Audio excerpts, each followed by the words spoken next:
Wait, what? Momoy sudah jadi bahan bincangan satu dunia kerana rasisnya. Alamak, habislah si Momoy. Aduh, dia gara-gara korang. Tengok apa jadi. Si Momoy, dia kena komplain dia rasis dengan kulit hitam gara-gara korang. Aduh, stop lah please. Please tolonglah. Tengok orang sudah bahas. Sedih si Momoy. Mesti lagi kena karate dengan Isospeed. Aduh, kau orang punya pasal lah ni. Tengok apa jadi dengan si Momoy.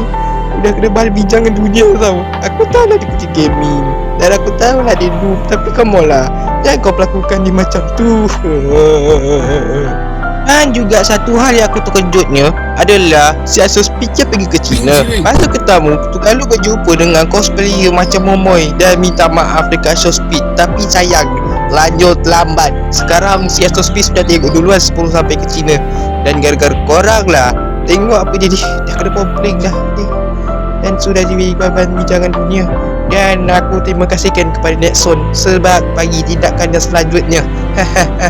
Dan juga untuk si Momoy, tenang saja. Kalau aku jumpa kau tapi kau sudah berbalut, tenang saja, aku akan ambil medkit dan aku akan balutkan untuk kau Momoy. Asyik pula kau kena gitu kan. Kasihan pula si Momoy ni, habis kena bantai satunya. Dan untuk korang semua yang toksik terhadap Momoy, please you stupid, lu jangan join komunitas lu asyik lagi. Habis si Momoy kau gituan. Ceh.